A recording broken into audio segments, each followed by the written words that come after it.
Hello, it's Jang here with a look at the LEGO Star Wars buildable action figure of Clone Commander Cody. Officially, this comes with 82 pieces, and I think this was a really good idea for them to release this particular character with this system. Because even though we are in the post-Clone Wars era, Commander Cody in particular just is really in the hearts of many fans of the Clone Wars series and era. To this day, and I think that fandom of him, of that particular character, has not died down at all. So this just makes a lot of sense, and I think it looks pretty good. I think it's a good application of this buildable action figure system. I like the colors, I like the prints. They're doing the prints very well here. I think they're doing a nice job because they're adding in a good amount of realism. So this print over here has those nice scratches, which are actually partially done in gray, partially done in silver. So you can see a little bit of shine on there, depending upon how the light hits it. I appreciate that. Similarly, for the main torso, the main body section, that is well printed, well done. I like the shoulder pads in orange, it stands out really well. And the head looks pretty good.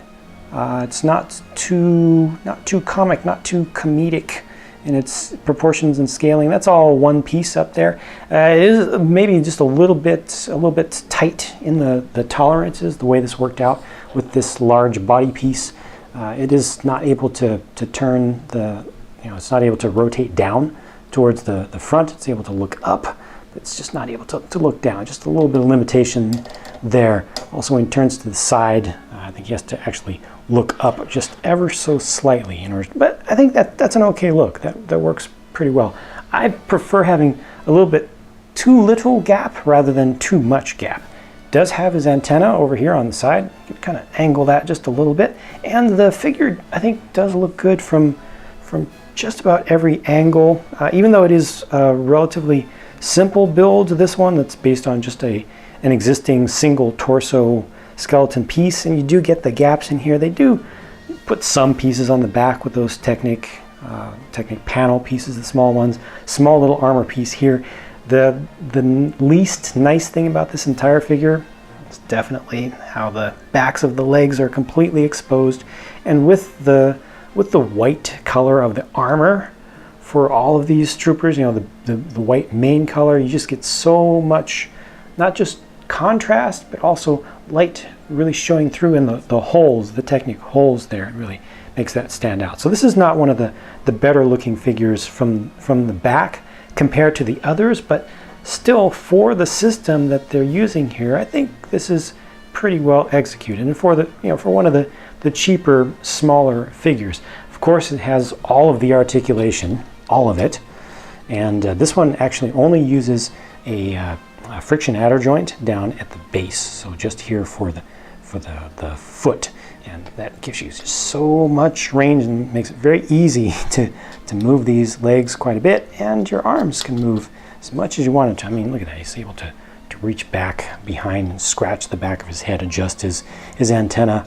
You can't really ask for much more than that. He's able to reach the arm across the chest. That's an important metric of articulation for a figure that needs to be in battle, I think. And speaking of battle, has his long blaster here, which is fully just a Technic build. It's not the most realistic looking thing, but I appreciate it. I appreciate just how pure that is with the use of the Technic pieces. And he is able to hold it with two hands very easily, and it doesn't come apart too easily when just using it, just posing it around. So stick that in there like that. Is he able to shoulder it? Not really. It doesn't have that much articulation and flexibility to him. I need to do something about this leg. It's getting kind of funky. But he is able to get some pretty good poses going on with that. So single hand, double hand, however you want to set that up. I think it works pretty well. I think it's a pretty good figure, again, for what it is. Could it have been better? Yes, by adding more pieces, especially covering up more of the backs of the legs. But all in all, I'm fairly satisfied with this one, and I'm glad that they did make a Commander Cody figure in particular out of Clone Wars, even though most of the fan base has kind of moved on from that, or at least the official stuff has really moved on from that. So this is a good one to put out there, and I think it'll sell pretty decently well. Let me know what you think about the figure, though. Just, you know, how it looks, just subjectively. Let me know in a comment down below. I appreciate your feedback. I've got a lot more videos to make, so I'll be talking to you again very soon.